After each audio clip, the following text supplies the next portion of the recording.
बिस्मिल्लाहिर्रहमानिर्रहीम। अस्सलाम वालेकुम दोस्तों, मैं हूं कामना बाजवा और आप देख रहे हैं मेरा YouTube channel facts in depth. दोस्तों, कल हमने चांद के बारे में बात की थी। कल हमने चांद के नज़र आने के लवाज़मात तो इम्कानात के बारे में बात की थी। हमने देखा था कि कल के चांद के नज़र आने के इम्कानात काफ़ी कम थे और गालिब इम्कान यही था कि चांद नज़र नहीं आएगा। और फिर रोयत हिलाल कमेटी मरकज़ी रोयत हिलाल कमेटी के फैसले के मुताबिक अब ईद इंशाअल्लाह ताला 3 मई रोज़ मंगल पाकिस्तान में अदा की जाएगी। और दोस्तों, आज का चांद इंशाअल्लाह ताला ज़्यादा रोशन और ज़्यादा देर तक उफ़ कर रहेगा, यानी ये यकम शवाल का चाँद ज़्यादा रोशन होगा। और अक्सर लोग ये कहेंगे कि ये एक नहीं 2 दिन का चाँद है। ऐसा क्यों होगा, इसके बारे में टेक्निकली बात करते हैं।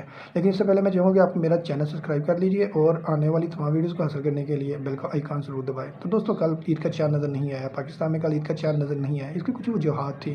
देखिए, कल पाकिस्तान में जो ईद का चाँद था उसकी उम्र 17.5 घंटे थी, जबकि नज़र आने के लिए चाँद की उम्र 17 घंटे से लेकर 24 घंटे तक होनी चाहिए। तो उसूली तौर पर पाकिस्तान में चाँद नज़र आ सकता था, लेकिन ये इसलिए नज़र नहीं आया कि पाकिस्तान के मौसमी हालात के मुताबिक पाकिस्तान में नज़र आने के लिए चाँद 19.5 घंटे का होना चाहिए था। लेकिन कल ऐसा नहीं हुआ, इसलिए पाकिस्तान में चाँद नज़र नहीं आया। और दूसरा, उफ़्क़ से बुलंदी। कल पाकिस्तान में चाँद की उफ़्क़ से बुलंदी 60 डिग्री थी, जो कि मतलूबा बुलंदी यानी कि 9 डिग्री से कम है। और तीसरी चीज़, ग़ुरूब आफ्ताब के बाद ग़ुरूब चाँद का जो दौरानिया है वो कम से कम 40 मिनट का होना चाहिए, लेकिन कल चाँद 35 मिनट बाद ही ग़ुरूब हो गया था। इस वजह से भी पाकिस्तान में कल चाँद नज़र नहीं आया। इन तमाम वजूहात की बुनियाद पर कल का जो चाँद था वो 5% रोशन था, यानी ये बहुत कम हिस्सा है जो रोशन था। और इसके नज़र आने के चांसेस वैसे भी बहुत कम थे, इसलिए हमें खाली आँख से चाँद नज़र नहीं आया।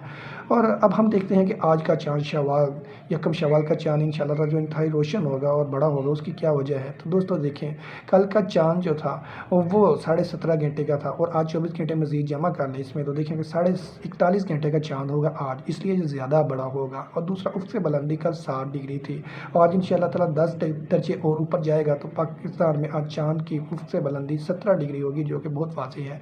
और तीसरी चीज़, ग़ुरूब आफ्ताब से 1.5 घंटा देर तक, यानी 1.5 घंटा बाद तक ग़ुरूब चाँद होगा। या ऐसा कह लीजिए कि चाँद के ग़ुरूब और सूर्य के ग़ुरूब होने में 1.5 घंटे का फासला है, और इसलिए हमें चाँद जो है वो ज़्यादा रोशन नज़र आएगा। और इतना रोशन नज़र आएगा कि आज चाँद का 2% हिस्सा रोशन होगा, जो कि कल 5% था।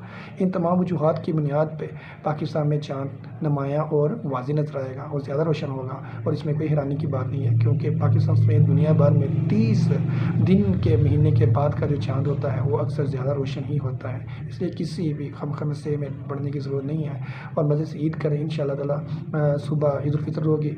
मेरी तरफ से आपको और आपके दोस्तों और चीज़ों को सबको ईद मुबारक। और इंशाअल्लाह मिलते हैं अगली वीडियो में। अपना और अपने अज़ीज़ों का ख्याल रखिएगा। शुक्रिया।